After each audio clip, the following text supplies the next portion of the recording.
personally, I think it's like the perfect, it's the perfect ingredient for the story of A Christmas Carol that can be kind of boring. And so having them in it, it's like the perfect comedic relief. I agree. With some social commentary on things that, like, Gonzo even like points out some funny or goofy things throughout the story. And it makes it so much better. It does. This is the definitive Scrooge to me. This is the definitive story of A Christmas Carol.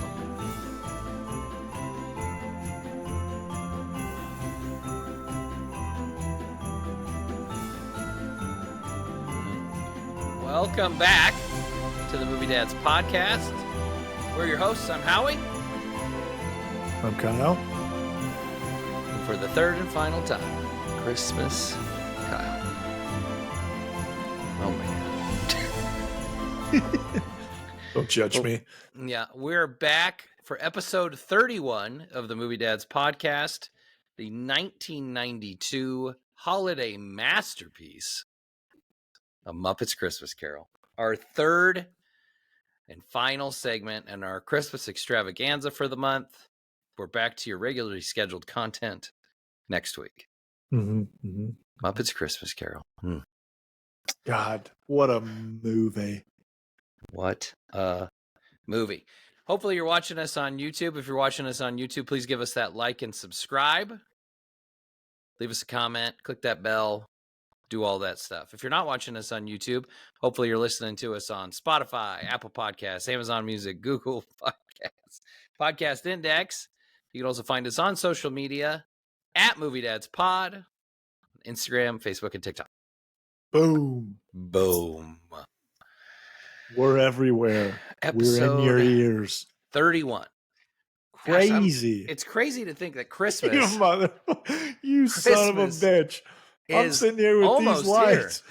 I'm sitting here with these fucking lights thinking I'm fucking cool. And here you are outshining me with a fucking Santa sunglass beard combo. Cool. Where the fuck did you get that? I don't even know, man. It's so hard to drink water now.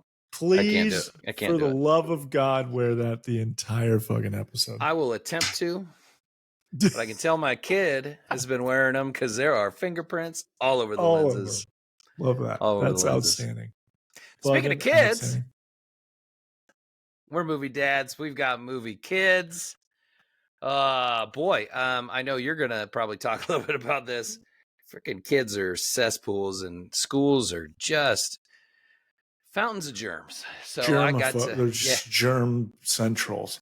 Right. So I don't know, you can tell when you listen to last week's episode, but I was a little, even more so than usual. I always have allergy problems, but man, I was coughing up a lung last week. But Dez had a double ear infection or something. He's took him and got antibiotics. He was that kid's never sits still. Man, this weekend he didn't get off the couch. He just didn't feel it. So Okay, so watching movies, and he played Mario Odyssey. Started over from the beginning and played through the whole thing yesterday, laying on the couch. But Jesus, I mean, that is, it's going. Well, I saw it's kind of going around the whole country, but like our youngest had like an allergic reaction to eggs last week midway through, so like they were taking care of that, and he had an ear infection, so he did some antibiotics, and then he started like profusely vomiting. And so we went from thinking that it was maybe the antibiotics was too strong to like 2 days later, my middle son just randomly vomited. Yeah. And then my oldest son vomited, and then me and my wife were like, are you starting to not feel good because I'm starting to not feel good? Or is it because our kids are sick and we just think and then we essentially went through the 7 levels of hell for the entire weekend. So our kids and my wife and I were all just like Des. We were on the couch desperately trying not to move, and it was rough. So this is premium content. Our listeners love this stuff. I'm telling you what. Welcome to well, if you're a parent, you probably know this life. So they literally like shut daycare down and did like a cleaning crew in there because there was so many people that had it. So yeah, it's wild. Yeah, the doctor was like, man, we've seen so many freaking kids this week. It's been nuts. I was in the Walgreens drive-through pharmacy for like half an hour. And like I even was like, nah, I ain't waiting in that line. I went inside and there were more people inside waiting in line than there were in the drive-through. I'm like, I'll just wait in the drive-through. I don't give a shit. It's crazy. I Hang haven't around been all that sickies. sick. It's crazy because we've now turned this into a Christmas tradition. The same exact thing happened to us last year on Christmas Eve and Christmas Day. My wife and I were like deathly ill. Ugh. And I haven't been that sick in like 10 freaking years. So it's wild. We're back to back. We're kids are for, 1,000 last 2 years. They bring it home. They bring it home for you. It's a gift. They really do care about us. So they are in the season of giving right now. So, well, why don't we jump into my most excited segment, our 6 to midnight. This is the segment where we talk about things that get us up in the morning and like excited nerd stuff, nerd nostalgia, new movies, new trailers, new shows. Also for this week, we've got we're gonna do our Christmas gift opening. I got Howie something for Christmas for the pod. He got me something for the pod, so I figured we'd open. Since I gave you your gift first, you can open yours. Or why don't we open at the same time? Why don't we just go for that? All right, open at the same time. I'm assuming this is a cigar thing since it says Drew Estate. It is. The ashtray you told me about. It is. It's a good cigar, ashtray. A little stogie ashtray. I'm a cigar guy, fans. If you didn't know, can always win. A figure. You had to have it. Oh, that's awesome. I dig it. Look at this. To go with my ashtray, cigars, which is, if you know me, that is the way to my heart. My wife has figured that out. That's a cool ass She's figure, filming me as I'm saying this. And Lord of the Rings premium playing cards. Are you kidding me? Guys, just found my Christmas plans. Look at that. Gandalf opening the freaking door against the Balrog. This is great. Do you have any of those? Thanks. What? Do you have any of those cards? Theory 11 cards? No, I don't have any cards. They're awesome. These are dope. I'm excited to look at them. Oh, there's the Eye of Sauron. Oh, there's so many movie references on this box. This is great. They have a deck of I have a deck of Star Wars cards and a deck of Marvel cards. They're pretty cool. Are they there's normal playing cards, right? I mean, like fancy playing cards. The face cards are all characters. Dude, they're all it's like this. The box to this thing is very intricate. There's so much stuff they're cool cards. Into this whole thing. Nice. I actually saw that you had a Jason figure the other day when I was over there, and I was kind of bummed. It's like, fuck, he's already got one, but he didn't have this one. Yeah, this one's cool. And I had already bought this before. This one I felt was kind of more like what we all know Jason has now.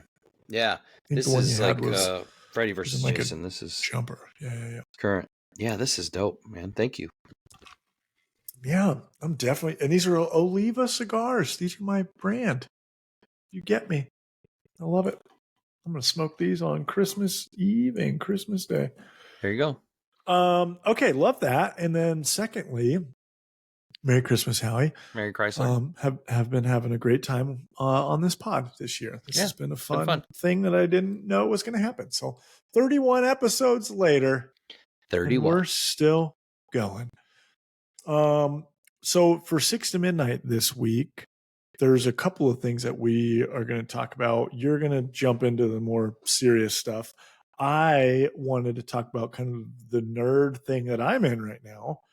It's a new animated show on Netflix called The Blue-Eyed Samurai, and it is dope.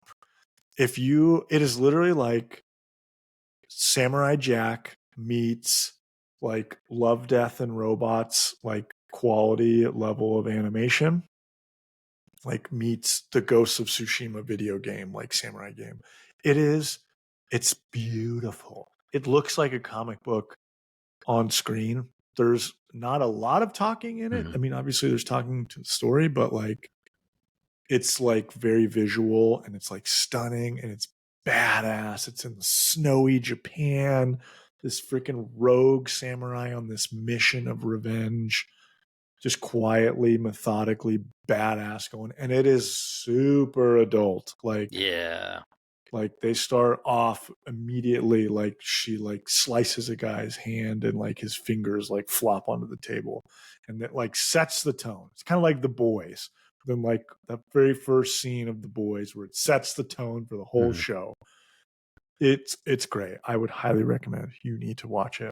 I will, actually, because I was a big fan of the Castlevania series, which is super adult. Doesn't matter if you're into the video game or not, but it's super adult. I did see that they said Blue-Eyed Samurai's already been renewed for season 2.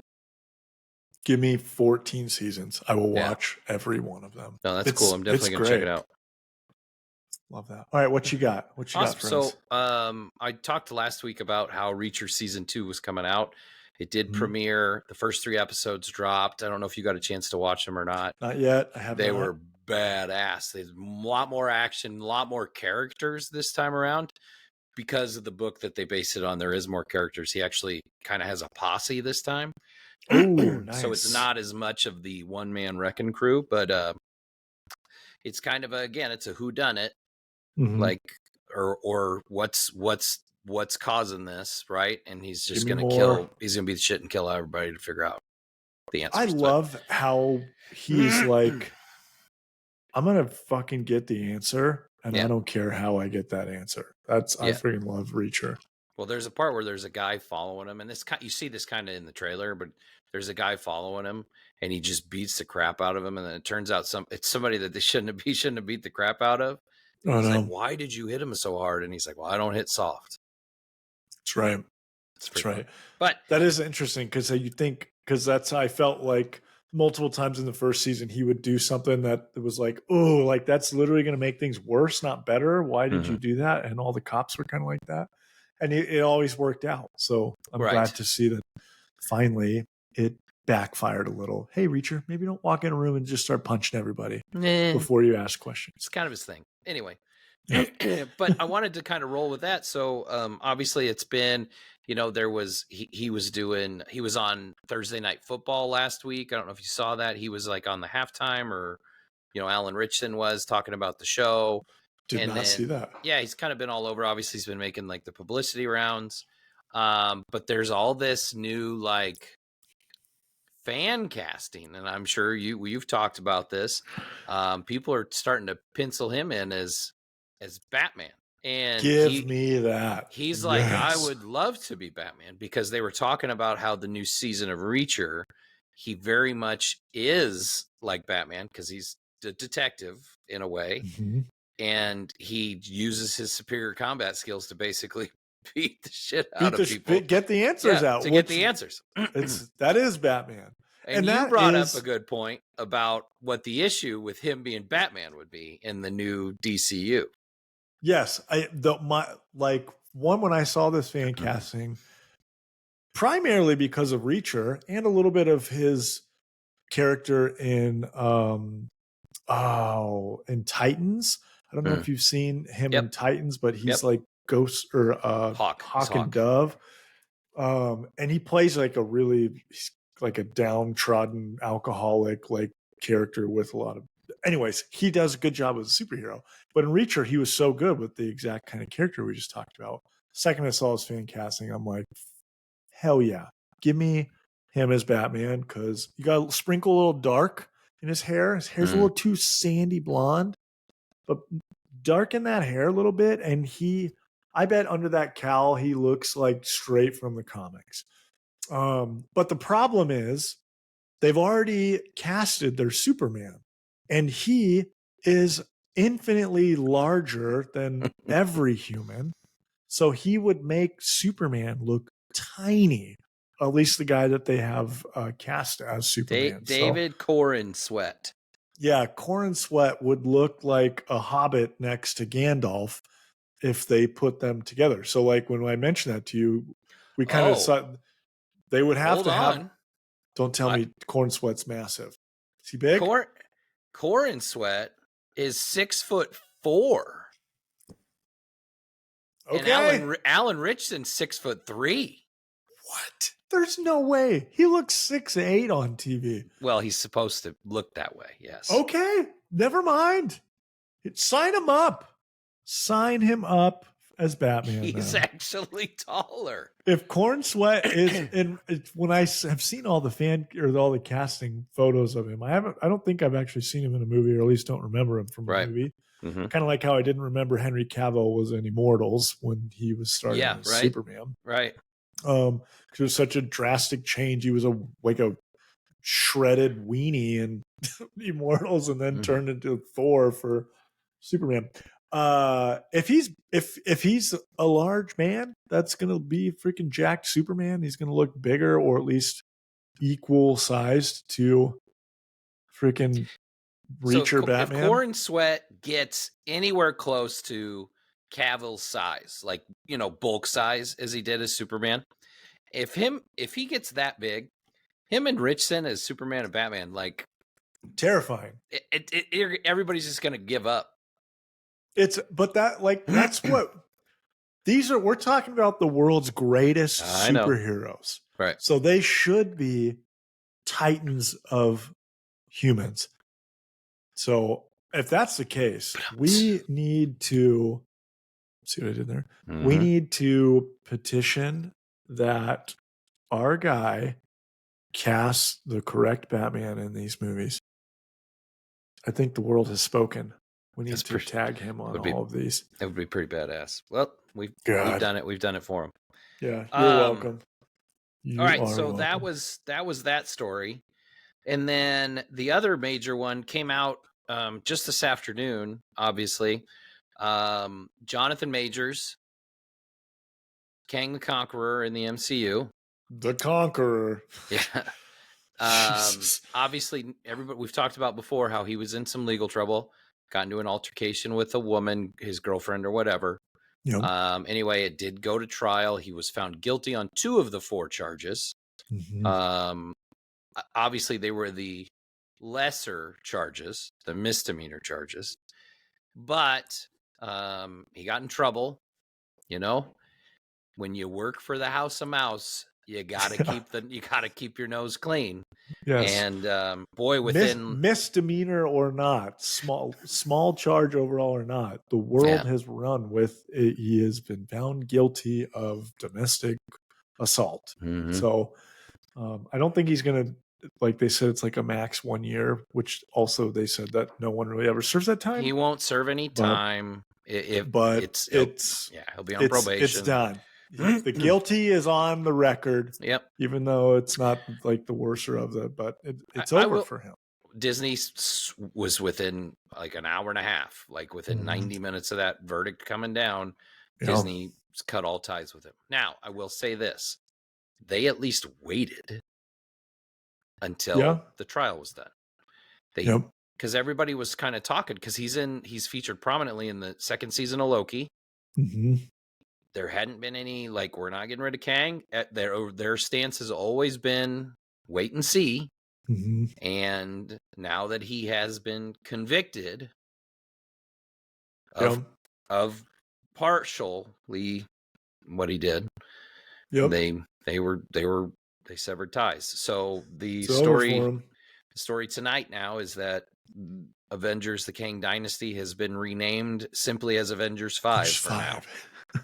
Which I think we had talked about this a couple episodes ago, or maybe last episode, that was kind of, not that they had said that was like already happening, but that was, it kind of was leaked that was kind of an option, or what felt like that's the direction it was going. Mm-hmm. So, and because we were talking about like who should be the big bad or recast, or maybe we talked about it off camera. I can't remember.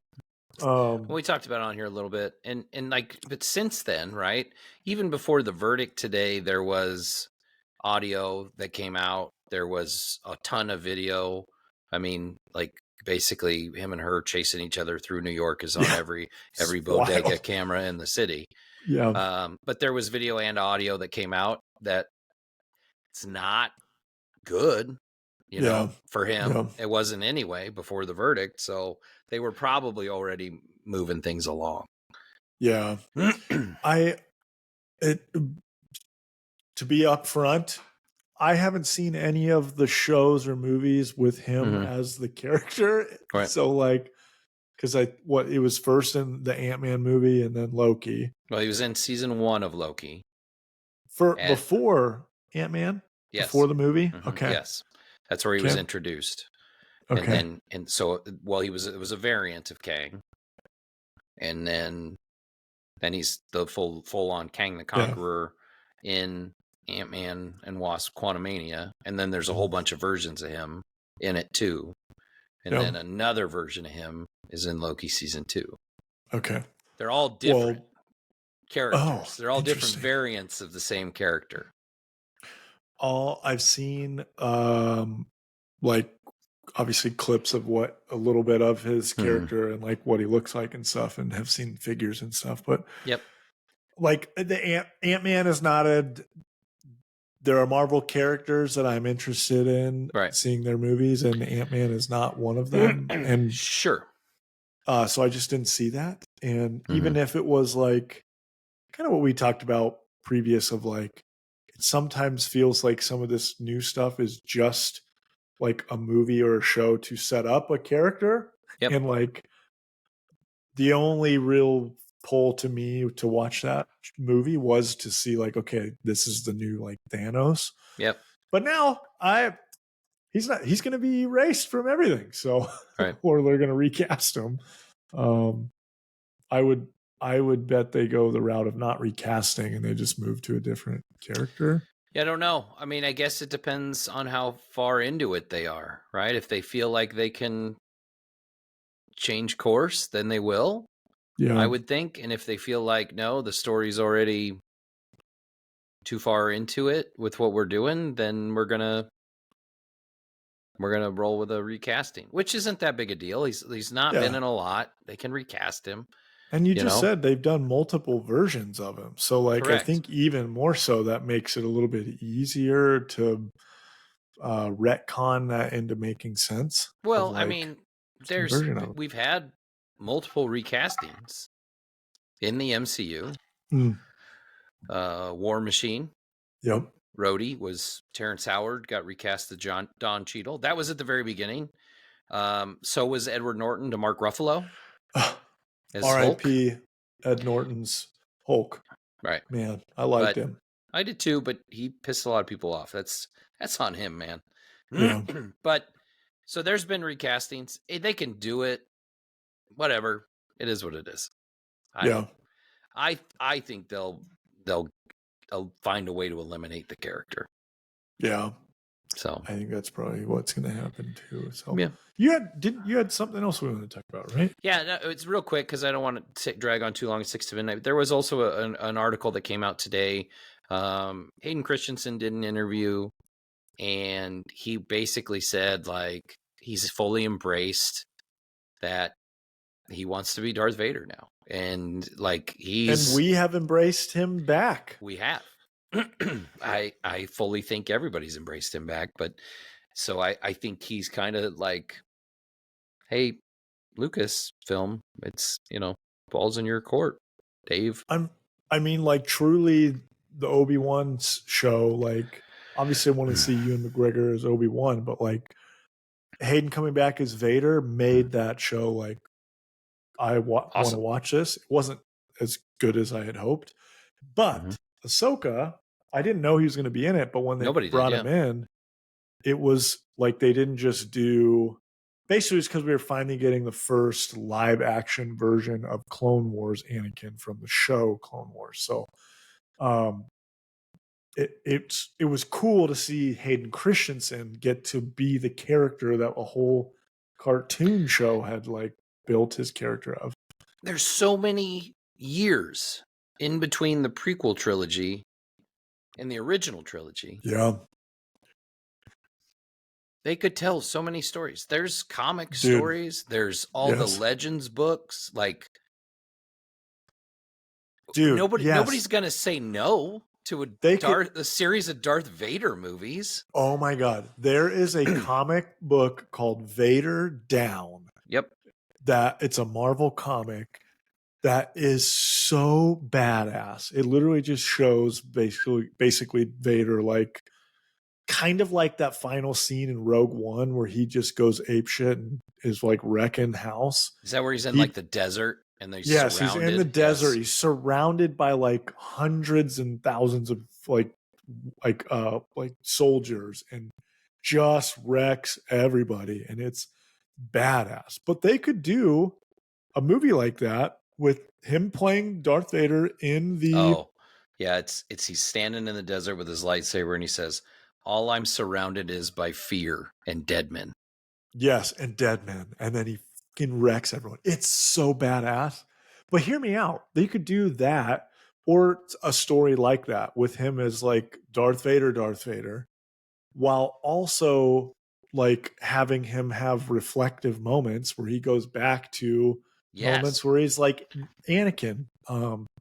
They could totally do both and make a super emotional, like there's a I can't remember if it was a fan film or a comic book or something, but it shows like when Darth Vader ends up on Naboo and he kind of stumbles upon Padme's grave as Darth Vader. And he kind of like asks everyone, like his stormtroopers, to leave, and then he like takes his helmet off and like kind of like gets down on a knee and like is kind of thinking about her, prays to her or something, but like apologizes to her. But I can't remember if that's from a comic or a fan film or something. I've never seen that. Yeah.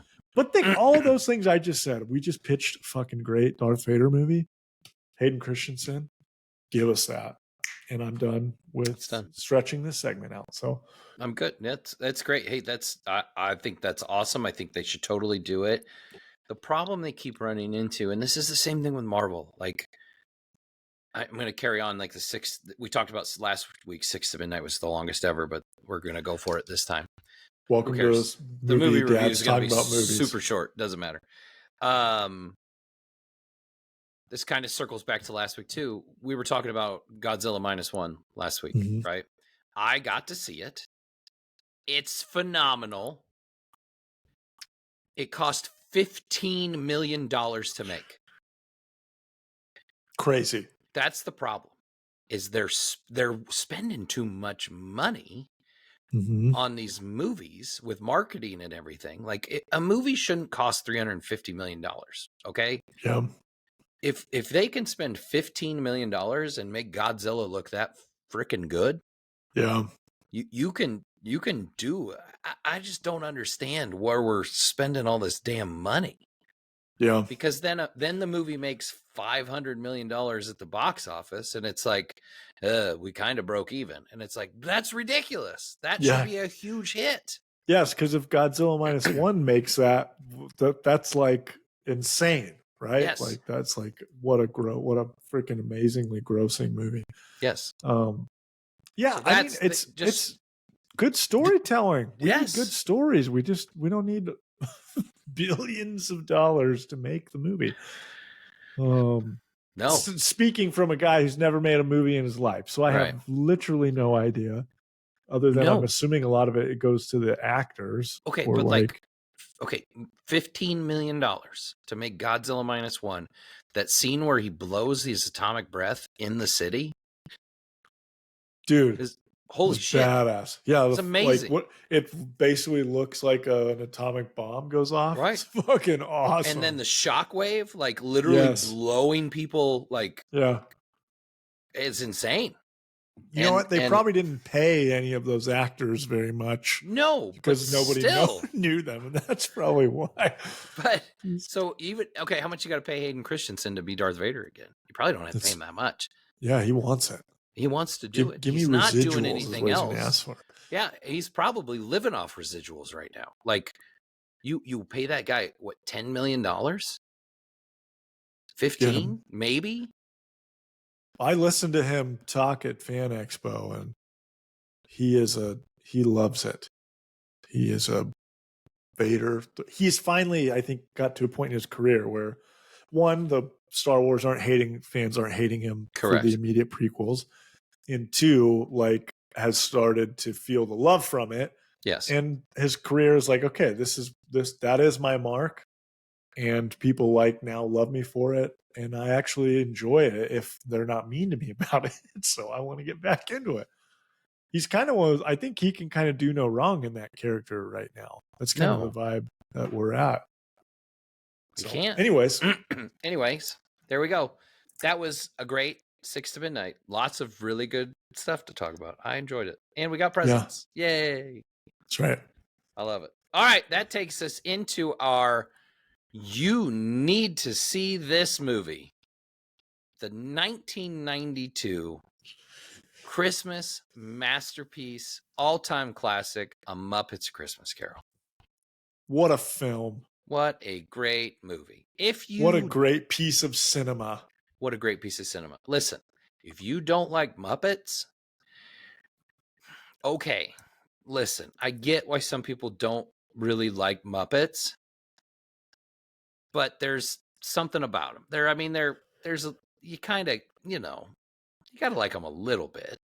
Personally, I think it's like the perfect, it's the perfect ingredient for the story of A Christmas Carol that can be kind of boring. And so having them in it, it's like the perfect comedic relief. I agree. With some social commentary on things that, like, Gonzo even points out some funny or goofy things throughout the story. And it makes it so much better. It does. This is the definitive Scrooge to me. This is the definitive story of A Christmas Carol. I will say that. There's 50 different versions of A Christmas Carol, right? Everybody has their favorite. Yep. Whether it's the 1950 whatever original live action black and white that is usually the one listed as the highest, right? Or maybe you like the new one that's all CGI with Jim Carrey. Or not. Maybe, whatever. But this came out early 90s, right? The Muppets hadn't had a movie in several years. And this was the first Muppet movie made after Jim Henson died in 1990. And his son Brian directed it. And it was the first time he ever directed anything. Can you imagine directing your first time directing a movie, also trying to live up to your dad's legacy and leave something to honor his legacy and creating the definitive Christmas movie for every family in the land? Fucking, he could have retired right after that. 1 for 1, bat 1,000. But then 4 years later, he made Muppets Treasure Island. Oh, yeah. 2 for 2. Give me that. What a freaking Christopher Nolan. And Brian Henson. Oh, my God. That's funny. But he obviously had worked for, his dad's Creature Shop for several years before this. He was in a lot of the earlier movies. He was a puppeteer. He did voice work. He Best was in Ninja all Turtles sorts. on the planet. There you go. Jim Henson's Creature Shop. Jim Henson Creations right back there. And then in 1992, they decide they're going to make a Christmas movie. And they decide to go with A Christmas Carol because they felt like it was a story that they could add the Muppets in, just like you said, and turn it into something that's not as dark or not as, dull. And they could turn it into something more fun and lively with the Muppets. Now, it would be remiss to say that the man that played Ebenezer Scrooge, Michael Caine, didn't he didn't take it off. He didn't treat this as a fluff piece. He did not phone this one in. Not at all. He said that, right? Wasn't it he was quoted as I'm going to treat this. Oh, go for it. No, I was looking it up because I wrote it down. In a 2015 article in The Guardian, director Brian Henson revealed that Michael Caine had no intention of giving a funny performance. He said, "I'm going to play this movie like I'm working with the Royal Shakespeare Company. I will never wink. I will never do a thing that's Muppety. I'm going to play Scrooge as if it's an utterly dramatic role." And Brian Henson enthusiastically agreed that he should make that creative choice, and it stuck. It was definitively what made him it's so good. I mean, as a kid, I didn't know who the Michael Caine was. And obviously I grow up and he becomes Alfred and now he is beloved. As a kid, he was terrifying. Like he was exactly what Scrooge is, right? Like this horrible old man that you want fucking nothing to do with. And he yells at people with outbursts of energy. Mm-hmm. It's terrifying. And then at the end, when he's redeemed, it's like he fucking crushed it. You could have put that on Broadway and he would have made a lot of money. He talked about the reason he did this movie was because he had young kids at home that had never seen him in anything, because all of the movies he had done were pretty much adult that weren't appropriate for a 7. I think he said his daughter was 7 at the time. And I mean, let's be honest, he comes across as, this evil curmudgeon. And he said his kids get a kick out of it. He still watches it with his grandkids, he said. Like, he will watch this movie. Hell yeah. And they all get a kick out of it when he does when he sings at the end. Like, it's great. The love we found, right? Isn't that what they sing at the end? No, that's earlier in the movie. No, he sings I don't remember what song it is. But when my God, when he wakes up Christmas talking about morning, this, my brother had just pointed this out to me before we started the episode, and I completely. So growing up, when we watched this movie, there's only one part of the movie that I always found super boring and useless and not anything I cared about watching. Mm-hmm. And it's the scene where he goes back to his younger self and him and his girlfriend break up. Yeah. There's a song that they sing that it's just him and the girl. Oh, okay. They cut that out. Yeah, they did on the Disney Plus streaming version. And it wasn't in the original version either. Oh, was it just on the VHS then? It was just. I read about this the other day. This is fascinating. It was included, it was included in like the original release, and then like when the first DVD came out, it was a deleted scene, but it wasn't in the movie. And then I heard, I didn't look on Disney Plus, but I heard both versions of the movie are available if you go into the options menu. Fascinating. Like, that's so interesting. Yes, yeah, there is an entire song that was cut from the original movie that they added back in. At some point over the years as a kid, when the movie was on, that was like the one part of the movie that I was like, this is so fucking boring. I don't care. And oftentimes we would fast forward it through that part because there was no Muppets in it. It wasn't funny. Both the actors and characters it was just a version of, it wasn't cool Scrooge. It was just like, this is so lame and boring. Here we go. And tell me more. The song was cut from the original 1992 version by Jeffrey Katzenberg, who was the chairman of Walt Disney Studios. He said the song would not appeal to young viewers. Instead, the song was played during the film's in-credits scene. Yes. Okay. So it's like I know. Brian Henson objected to the decision because the song at the end in the finale is called "When Love Is Found." Yep. And the song that was cut was called "When Love Is Gone." And they were supposed to be polar opposites of each other. It was part of the movie. They were direct counterpoints. He says it's missing in some copies of the movie, but it's here. It's included in the extras section of the film on Disney Plus. That includes an option to view the entire film with the song restored to its original place in the movie. Dude. There you go. One, I never noticed that. However, like I said, we watch it every year with the kids. Like since we've had kids, we've been watching. So like we're going on 8 years now that this has been watched multiple times. And never once have I recognized that I haven't had to fast forward it through the boring part because it just is not there. And it's completely been erased from my memory, other than knowing that it exists, but not realizing that they cut it out of the movie. So when my brother pointed that out today, I was like dumbfounded. Like, what? That's no wonder I haven't had to fast forward. This is how weird it is.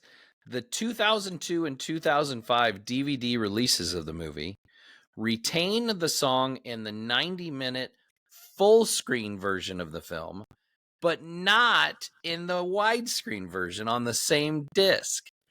Wow. What a weird. I know, right? This was not what I thought this episode we would talk about. I know, but it is funny because it's interesting information. So then there was an interview Brian Henson did in 2018 that said he didn't think that it would ever be included in further releases of the movie because Disney had lost the original negative to the film. And then in 2020, Henson did another interview and said Disney had found it, and that's why it's on the Disney Plus release. Wow. I know. Fascinating. I will tell you, incredibly boring, but there you go. If I put that scene on, my kids will immediately not care. No, you are 100%. I even think when I rewatched this the other day, that whole Ghost of Christmas Past scene with the girlfriend, pretty sure I wasn't paying much attention because it's the worst part of the movie. It's dumb. I get it, but other than him flying, like her showing up and taking him to the scene. Yeah. Like the second they get there, I'm like, okay, let's. Yeah. What's going on social media right now? I'm gonna check. Exactly. Fascinating. Well, anyway, if you're ever in a trivia contest and this question comes up and you just listen to this podcast, you are now going to win that trivia bonus point. Yeah, that's a great Christmas trivia question. So I mean, we talked about this a couple episodes. I love the movie. I think it's great. Michael Caine crushes it in this role. Gonzo is like the perfect Charles Dickens narrating the whole thing with, I forget what the little Rizzo the rat. Yep. And like there's some funny moments in there. Like as a kid, I just always loved where like he freaking falls off of the window into the frozen water, and one part like of the movie, just I don't know why I've never really paid attention to it, or just this year it really cracked me up. But there's a scene where Michael Caine, he early on as Scrooge, in like his first Scrooge scene, he kicks out like Beaker and the other nerdy guy because they're trying to get him to buy this thing or help out or donate, and he kicks them out and then goes to like get rid of the Christmas wreath that I think his nephew left. And he opens the door and there's that little tiny like singing dog or whatever who's like a hobo kid or something, and he like looks at him, closes the door, and then opens it and just fucking pelts him with fucking wreath. I don't know why, but this year it just caught me at the right moment. It was just hilarious thinking about Michael Caine film. Like, how many times did Michael Caine film this where he tries to like rocket fire this wreath and hit this puppet? And it was just, it's a good, funny little moment. So it is. You know, we don't need to go through the plot of A Christmas Carol. I think everybody in the entire world probably knows it at this point. We talked about it last week, but you know, what's really cool is like how they fit in Muppet characters. I liked Kermit as Bob Cratchit. I thought that was great.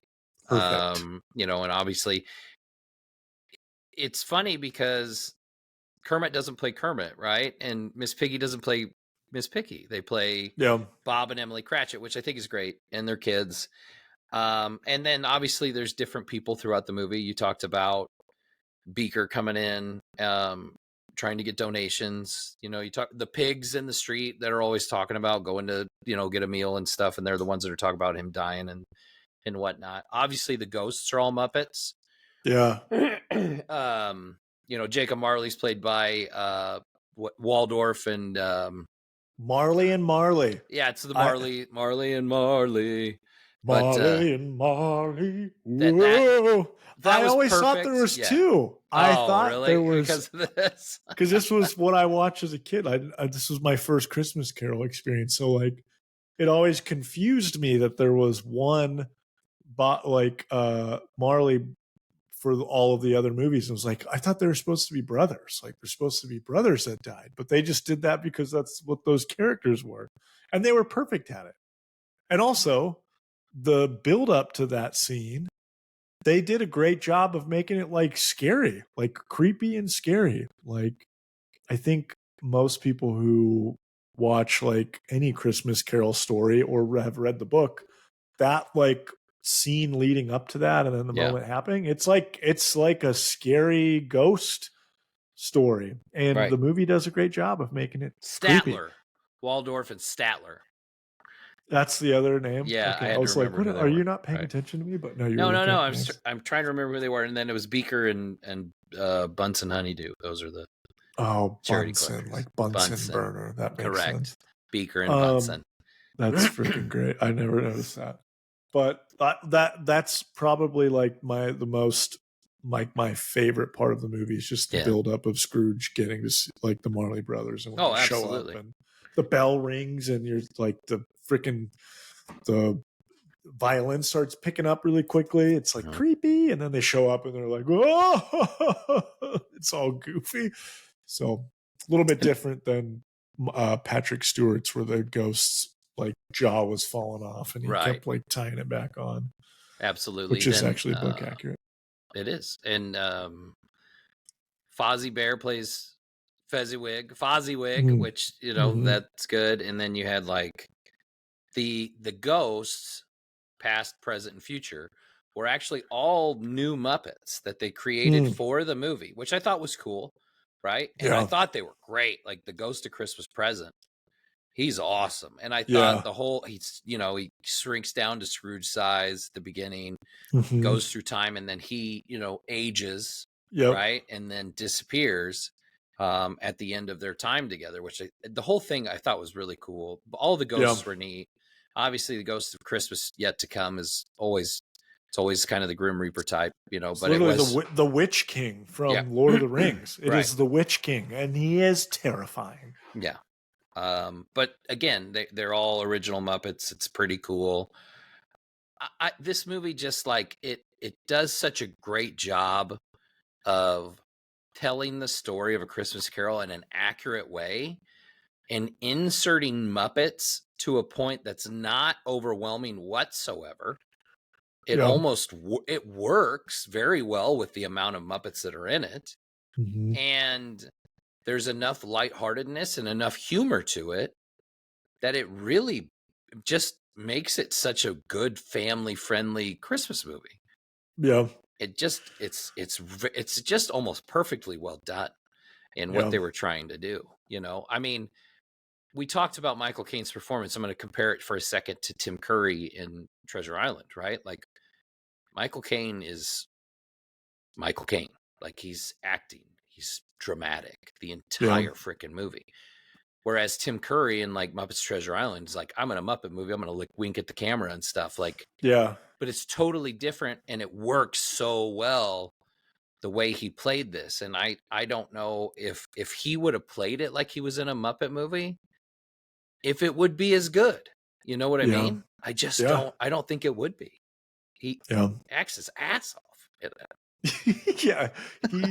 I think I said this last episode, like, if there was an Oscar-worthy acting of Ebenezer Scrooge, it is Michael Caine in this movie. Like, I wouldn't say that a Muppets Christmas Carol, like the movie itself, is Oscar-worthy, but for the character of Scrooge, he gets the Lifetime Achievement Award for it. He is the best one at it. So, and I think just the the contrast of his extreme seriousness and of the role to like the goofiness of fucking Gonzo, like it's what makes it that much better. So I'd agree with you. Yeah, I like the way it's all done. Like I said, I like the way they did the characters. They got the tone right. There's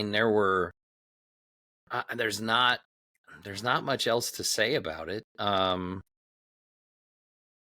It's crazy to think about how when it came out, it wasn't as well received as it is now. It kind of grew into an almost like, I hate to say cult status, but because of the way it was treated when it came out, I mean, it was a minimal box office return. Yeah, I would imagine. wasn't a huge hit. There was, like it competed up against another Disney movie, really. They said like it basically competed against Aladdin at the holiday box office.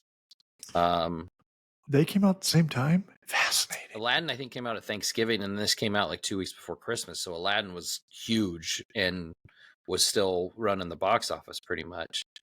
But it's funny when you see people talk about the movie and not liking it, but like Michael Caine's performance, and it's like, well, how do you not like the movie, but you like that? You know what I mean? Yeah. Like it doesn't make, I overall, like, it's a 9 to me. For 10 sure. 10 out of 10 for Christmas movies for 10 me. 10 out of 10 for Christmas movies for Kyle. 10. It's perfect. It's not a golden 11. Yeah, there it is. It's a golden 11 Christmas movie. Kyle's golden 11 Fucking Christmas movie. For sure. What was my other golden 11? Ninja Turtles. You just like Muppets. Oh, yeah, I fucking love Jim Henson movies, I guess. Both the fucking Golden 11 movies I've talked about, out of all the movies on 31 episodes, they're both fucking Jim Henson creature movies. When are we doing Labyrinth? Are you going to give that one a Golden 11? No. Oh, never. Anyway. I will say this. Freaking, if you team up Jim Henson's Creature Shop with Christopher Nolan, I probably will think that's the greatest movie of all time. Brian Henson's the second unit director. Yeah. Bring them on. Good. All right, that's our review. That's our talk about the 1992 holiday classic masterpiece. Oh my God, Howie! A Muppets the Christmas connection. Carol. What? Michael Caine, Christopher Nolan movies. Oh my gosh! It's Michael Caine. There you go. You tapped he's into the ingredient. He is. He's in all of his movies. He did retire from acting though this year, so bring him out. Bring him back. What if they wanted to do freaking A Christmas Carol 2? You think he'd come back? A Christmas Carol Part 2? Yeah. Even Christmassier? Yeah. That's good. Yeah. I love it. All right, that takes us to my favorite segment. There can be only 5. Only 5. Well, there's not a lot of Christmas categories you can go over and rank the best of. So here I am. That's a good point. This week, and I'm going to shit on some Christmas movies. And then Kyle's going to shit on some Christmas movies. There's a visual for everybody. Yeah, not in a literal sense, but here we are with the top 5 most overrated Christmas movies. Hopefully we don't hurt any feelings this week. I feel like you're probably going to say some movies that are going to annoy me that they're on your list. Yeah. And I'm going to say some movies that I know are going to annoy you because you've talked about them. So that's fair. I'm all right with it. I already know how you feel. Get on with it. I already know how you feel about A Christmas Story, so you won't surprise me with that one. Okay. All right. The top 5 most overrated Christmas movies. Number 5, Bad Santa. I never got it. I never understood it. I've seen it once, and I was like, okay, I get it's funny at some points. It's more cringy than anything. Like, it's not the kind of movie that I want to go around and watch at the holidays and feel good about myself. Yeah, the whole, like, how did you paint the wooden banana or pickle or whatever, and it's brown because and they made a sequel to that movie. And they made a sequel. I know. There's actually a lot of people that love that movie. There are a lot of people that love that movie. That think that's like a definitive Christmas movie. You're right. And it has its funny parts, and that's why it's number 5, because I can see it. You know, we talked about The Night Before, whereas like the comedy's a little different and it's a little bit better tone, I think, than just Bad Santa. I don't know. I don't get it. Anyway, that's my number 5. And number 4, there are scenes in this movie I enjoy, but overall, I don't think it's very good. At number 4, I have 4 Christmases. Oh, okay. I like Vince Vaughn. I think Vince Vaughn's funny. I don't like Reese Witherspoon, which I think I've talked about before when we were talking about Walk the Line. Don't like her. Not a fan. The only part no in girls. that entire movie, no girls. No, on this that's show. not it. That's not it. The only part about that movie that I like is the scene with all the guys. No, it's actually, but it is actually when Vince Vaughn goes back to his house and like John Favreau's his brother. Yeah, and Robert Duvall's his dad. It's like the only scene in that entire movie that I like. I don't get it. It's not a fan. All right. Top 3. This is where we're going to start. This is where we're hurting feelings. We're going to hurt feelings. Number 3, The Polar Express. I saw that on a lot of other people's lists too. That was like top 3. It's okay. I get why kids like it. To me, the animation's bad. Tom Hanks is every adult character in that movie's creepy to me, especially because they all really try hard to make him look like Tom Hanks. Yeah. Tom Hanks isn't my Santa Claus, man. I don't get that at all. You know, and then he's a hobo ghost, and he's the train conductor, and he's the kid's dad. Like, not a fan of the movie. I don't like the whole thing. I get, like, leave it as a book, whatever. We didn't need to make that. Yeah. I think there's a little bit of like uncanny valley with that, with like, it's supposed to look like Tom Hanks, but like, it's not. But like, it's enough to be like, it to just weird you out a little bit. So that's fair. Get that. I totally get that. Okay. I mean, I will say Polar Express only really, I didn't watch that growing up, and I can't remember like what year it came out, but you were I only started older watching it.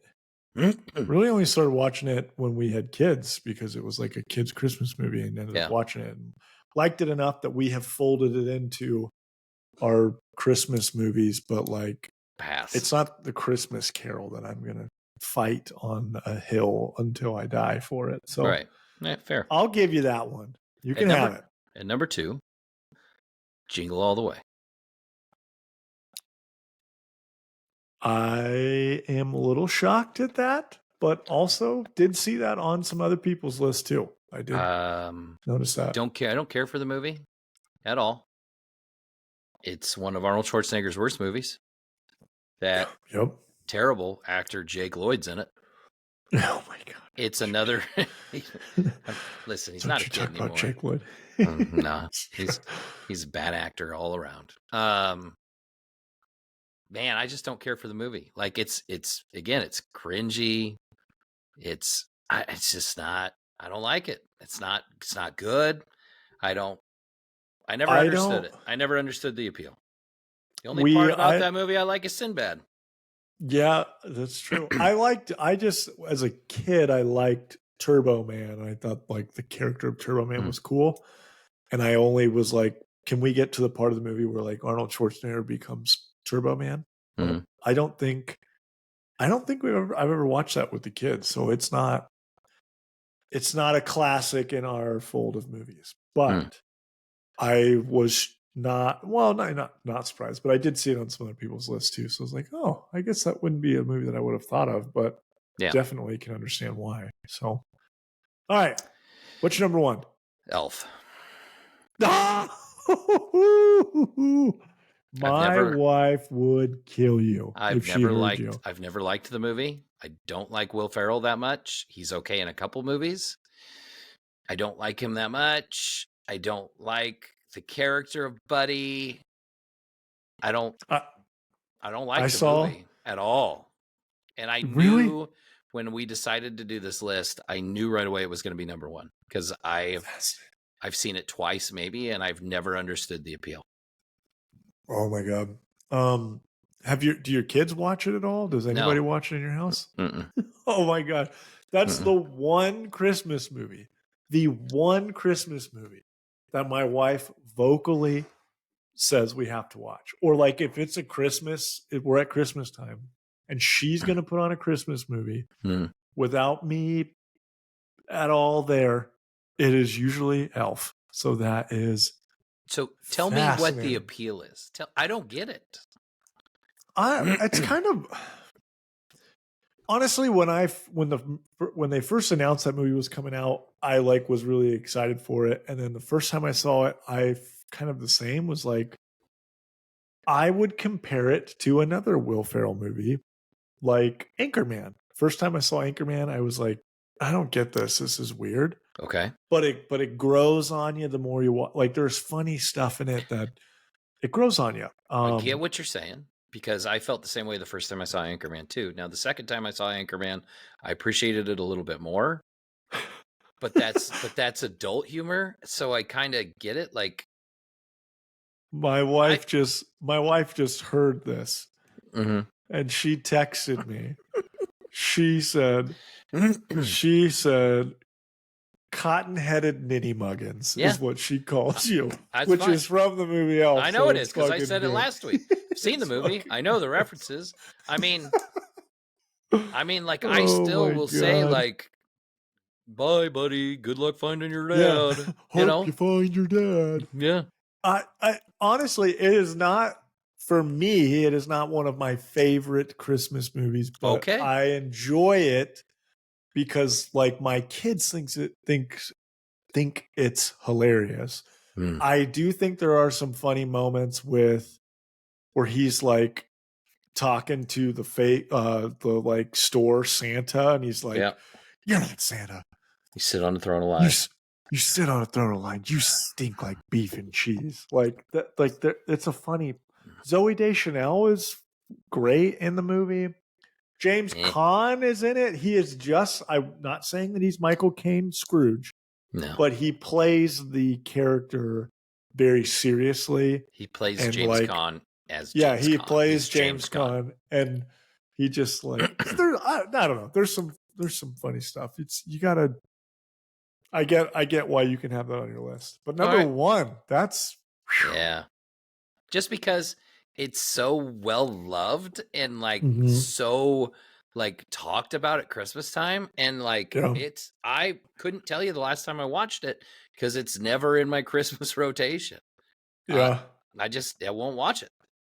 I don't like it. That is shocking. Shocking.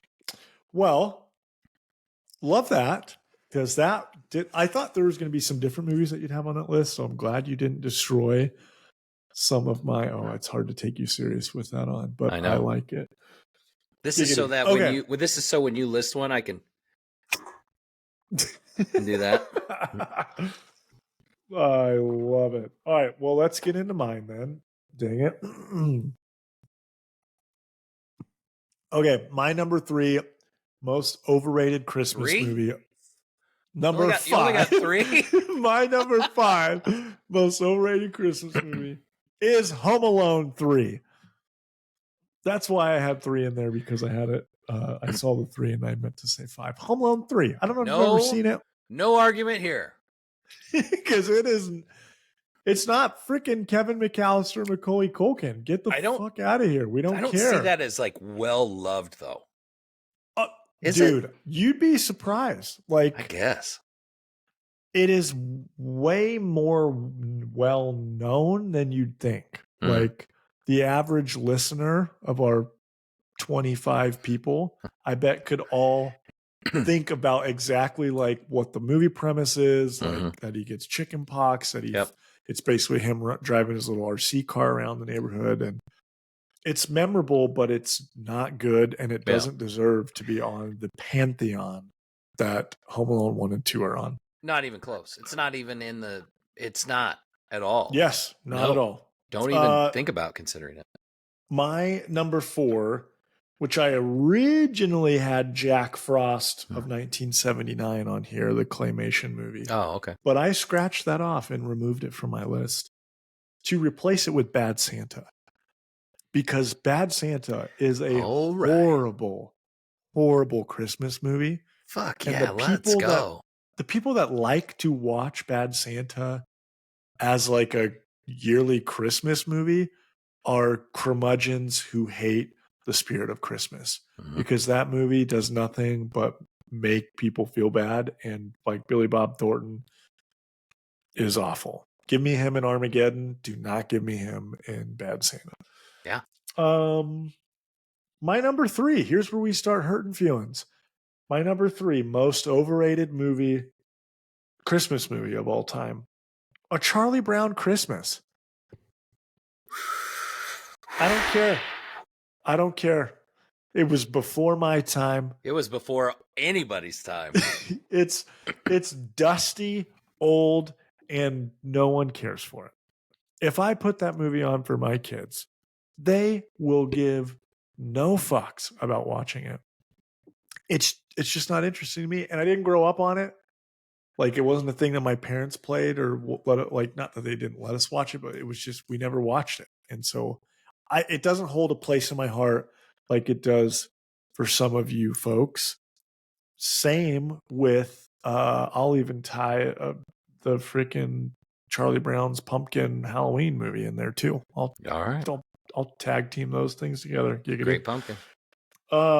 Number 2 most overrated Christmas movie of all time, A Miracle on 34th Street. Barf. What a snooze fest. No one cares. Give me the old one. Give me the new one. They both are boring. I know I said that Santa is one of like the greatest Santa movies ever. But like, that's because it was more from an iconic role, less than like an interesting movie role. Barf. No thanks. Okay. Don't care. If I put that movie on for my kids, they would leave the room. They're not going to watch it. They don't care.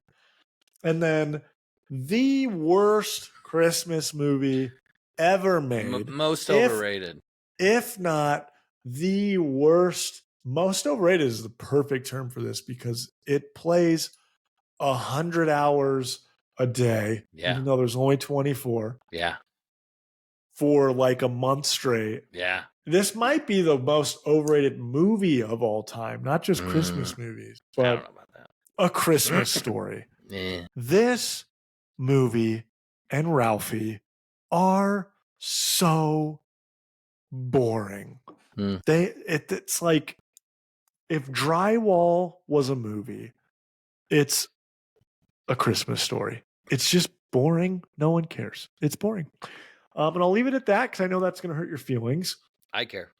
But that is my list. No, I knew you didn't like that movie, and I'm okay with it. It doesn't bother me. I get why somebody wouldn't like that movie. I just like it. Yeah, it's just, that's a movie. If I see Shawshank Redemption at any moment in that movie, if it's on TV and I see it, even if there's 10 minutes left, 260 minutes left, I'm going to watch it. 100%. If A Christmas Story touches my TV screen, I throw my remote at the screen. I got to find a way to get that off my TV, because it will kill my brain cells. All right.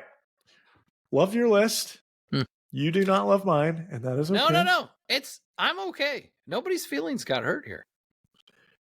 Yeah, I think that went a little bit better than what I was expecting. It really did. The only one we both had was Bad Santa. I didn't touch the old time stuff. You went with that. I mean, went after Charlie Brown. I really did go in on that. I'm okay with it, because I think I said it last week. I've seen that movie probably 20 times in my life, and I don't ever fucking need to see it again. I like when I looked up the Jack Frost movie, and then I had kind of melded all those Christmas claymation movies together. I didn't occur to me, or I didn't remember, because it's been so many years. But they're all separate, like Jack Frost, Rudolph the Red-Nosed Reindeer, When Santa Comes to Town. In my head, those were all kind of in one movie, just from my childhood. Yep. And so it was hard to put Jack Frost on that list, which is why I took it off. Because I was like, well, I liked him when I was a kid, but we've never watched them since. And they were good movies for the time. I think the only one anybody probably still watches is Rudolph, right? Like, that's the only one that's still on TV. that they still show. And I guess I get that one because it tells the story of Rudolph. Like, I think that's the only reason why, is because there's like, does anybody else know the actual story of Rudolph? Kids don't even really talk about Rudolph these days. Like when I was a kid, like anytime I think of Santa's sleigh, like Rudolph was the coolest part, right? Yeah. You got this freaking reindeer with a light up nose. My kids don't fucking care about Rudolph or talk about him. Right. Anyways, we're getting way off track. No, you're good. Let's jump into my There Can Be Only 5 list this week. And like you said, it was kind of difficult to find top 5 like lists or things to talk about with Christmas for 3 straight episodes without just saying the same thing. But I went with top 5 most iconic Christmas actors. So in my head, this was actors like most known for Christmas movie or the role that they played, whether that's like it was their best movie or just they are very memorable because of their Christmas movie. I did not put Michael Caine on this list because we were doing an entire episode on him, so I kept him as an honorable mention.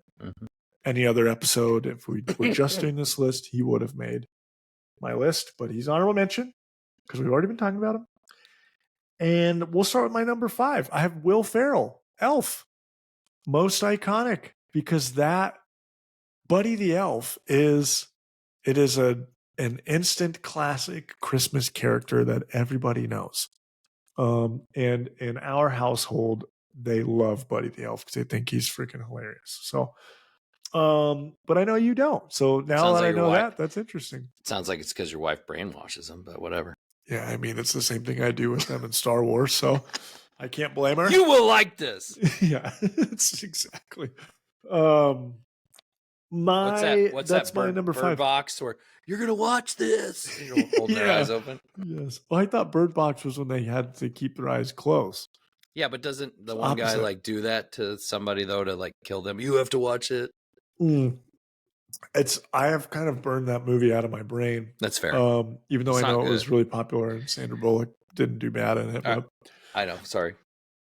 Anyways, and then my number 4 most iconic actor, Tim Allen for Santa Claus, because he's still doing Santa Claus movies. There's a new one that just came out this year, which we actually haven't watched yet. It's a show. Yeah, it's a show. Oh, it's a show, not a movie? No, it's a show. They did season 1 last year and season 2 this year. They're milking the shit out of that character. And it's gone in a way different direction since the first movie. Which I kind of don't. I just don't I don't keep those canon together. Just Santa Claus 1 is an individual movie that lives in its own world. I'm okay with that. But yeah, I've got Tim Allen for a Santa Claus. And then my number 3 most iconic actor character from a Christmas movie, Chevy Chase, Clark Griswold, Christmas Vacation. If there was ever a man that I tried to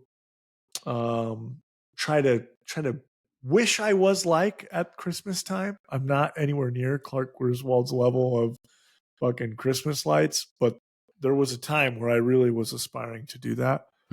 But man, what a well-known character. I know the other vacation movies were great, but that's the one I think most everybody recognizes him for. So, and then my number 2 most iconic actors, Jim Carrey, for The Grinch and Scrooge. He gets in this because we watch The Grinch all the time, but also he is in a memorable Christmas movie as The Grinch, but he's also in a somewhat memorable movie in A Christmas Carol as Scrooge. I actually like watching it. That movie, I would imagine you probably think of that kind of like the Polar Express. It's not interesting. It's weird animation. I think the same studio did it. It's Robert Zemeckis. It's Robert Zemeckis' animation. It's like he did that. And he did both. Both. And he did the Beowulf CGI movie too. Like, oh my God, that makes sense too. That movie was fucking weird. They're all weird. What other movies has he done or recently that we just talked about? I don't know why he's got this hang up on freaking animation. But I mean, what other movies has he done that we've recently talked about him? I feel like we just talked about him. I think he was supposed to do The Frighteners, and then he told Peter Jackson to do it because Peter Jackson wrote it, and he's like, no, you need to direct this. Oh, okay. That's okay. I think that's the most recent thing we talked to him about. But I mean, he did Back to the Future, Forrest Gump, like fascinating. Now oh my God. Now he wants to do animated shit. Okay. Now it all makes sense of why, because I sent you that there was a thing I sent you on Instagram and you like did not care for it. But there was a post about on the Polar Express on the train, it's ran by the flux capacitor. Yeah, I got that right away. But when I saw that, I texted you, was like, wait, does this mean that Polar Express is like a canon sequel or prequel to freaking Back to the Future? And you were like, absolutely not. But I didn't stop it. Yeah, but I didn't know that the director why. was you didn't realize it was Robert Zemeckis. Got it. Yes. Okay. That's in my head I just thought like, oh, that's because like in Back to the Future 3 they had a train, so like it's got to be, maybe that was kind of where that was going. Gotcha. Not because the directors were the same. So he was throwing a little Easter egg in there for his that makes that thing even better. Even better.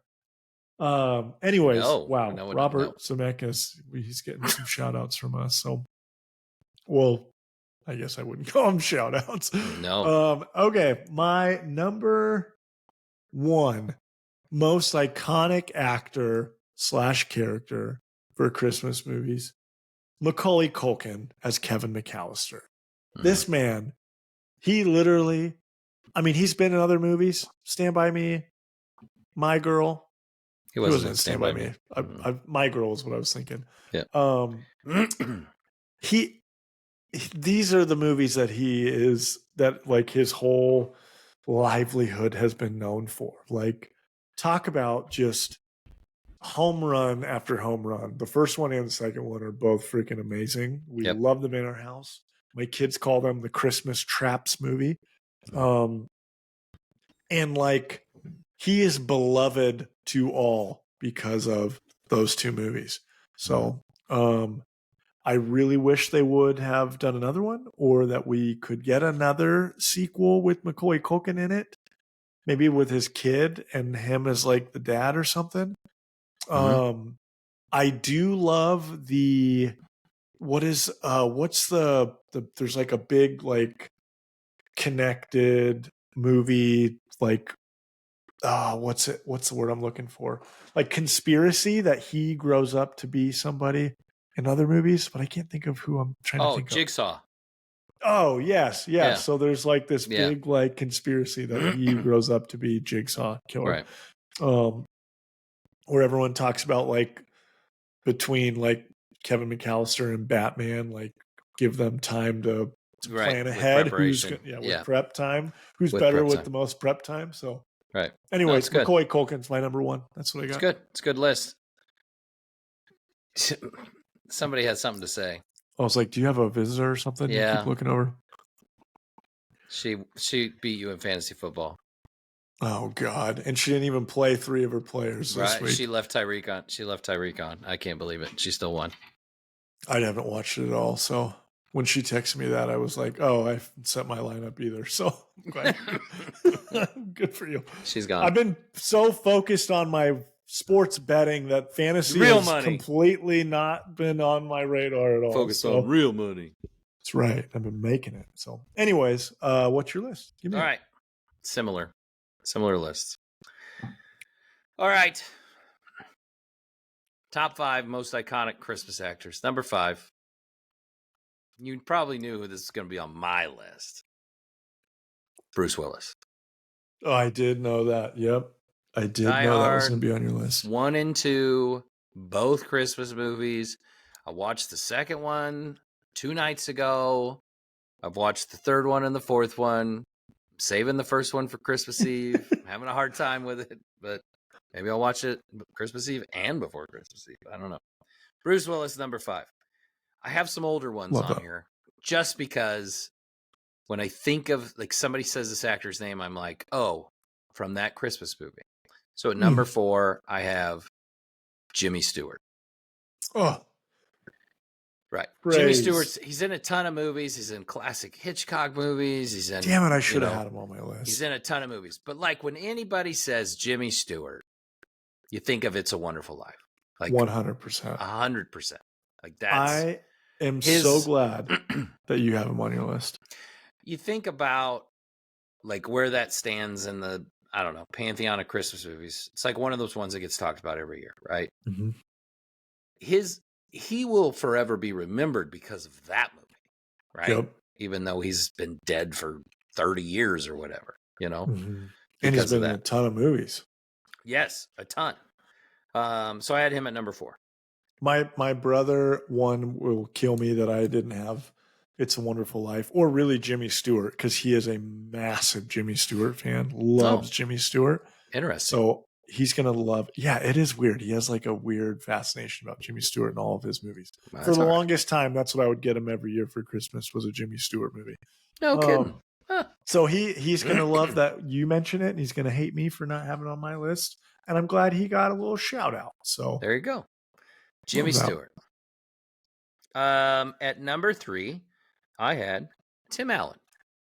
Oh, yes. So I was thinking like all the Santa Claus movie. Didn't he do Christmas with the Cranks? Wasn't that him too? Yeah, yep. With Jamie Lee Curtis? Like, yeah, and that's he gets shit. Botox. That's a shit movie, but he's in it. Yeah. It's, I mean, like he's in all these Christmas movies. I can't remember if any of the Toy Stories came out at Thanksgiving. I think they did. I think the first couple ones did. One. There is a Christmas one. I mean, there you go. There's a Christmas like short. I know what you're talking about. Can't go wrong with Tim Allen, right? Yeah. Christmas. At number 2, I had Macaulay Culkin. Nice. I mean, like when somebody says Macaulay Culkin, you think of 2 movies. Yes. I might think of Richie Rich, but I love that movie. It's a great movie. But typically you're Home Alone 2. That's pretty much it, right? That's what you think about when you think about Macaulay Culkin. Facts. So for all the reasons you said, Macaulay Culkin at number 2. And then at number 1. Don't you do it. Listen, this is another old one, okay? What? You're not going to get mad. Number 1, iconic Christmas actors. When you think of this man's name, I think you think of Christmas. Whether it's a song or a movie, I can't help but think of Bing Crosby. At number 1. White Christmas. He's even in one of them claymation movies. He's the freaking train conductor. He has a claymation character. Yep. Bing Crosby has his own claymation character. There's Christmas songs that reference him in them. Yes. You just my mom loves A White Christmas. That movie. She loves it. It's not bad. I've seen it. It's I mean, like, it's all of our there's like 3 classic yearly Christmas songs that people don't realize are like from that movie, right? Yeah. So and Bing's the man. Was not expecting that, but I appreciate the love that man deserves. He gets the shout out he needs. I was gonna go, and I thought about Jim Carrey, but I was like, man, when I think of Jim Carrey, the Grinch isn't one of the first things I think of. It's not. I think of Dumb and Dumber or Ace Ventura, or I think of the Riddler. I think of a whole bunch of different things. Yeah, he is the Grinch, and he was great as the Grinch, and we've talked about that on here before. Like, I thought we talked about that you didn't like it. No. I talked about I think it was when we were talking about Andy Serkis and like how he could have gotten nominated for an award, and I said I think Jim Carrey could have for the Grinch because of all he did and all the makeup and all that. Like, deserves something for all that. I mean, he got paid, but you know what I mean. Like, did you ever hear like the story about that where he like underwent like CIA torture training, like military training to be able to sit and do like 12 hours of makeup? He chain smoked because it kept his mind occupied. He chain smoked in the costume. That's crazy. It's crazy. Like he was. I think after seeing that story. Like that was really where my focus went on watching the movie, was just like how uncomfortable he probably is in this whole scene. And then it's like, Shit, yeah, that makeup is pretty fucking intense. Pretty intense. Super intense. Like probably Yeah. couldn't drink or eat normal for a whole day. I mean, Yeah. for multiple. So yeah, Pretty wild. But that's why he wasn't on my list, just because of stuff like that. Yeah, You know, makes sense. Makes sense. They got their shout outs though. Absolutely. Good list though. Better than, I guess I similar lists. Good stuff. But different in a good way. I really liked the Bing Crosby. That was a great shout out. Obviously Jimmy Stewart. I love him. My brother's obsessed with him. Love that. Our other list wasn't that controversial. No, surprisingly. Yeah. There'll be some people that don't like, wouldn't Elf's classic, but I think that might be probably the most controversial with like our audience around my age will be like, what?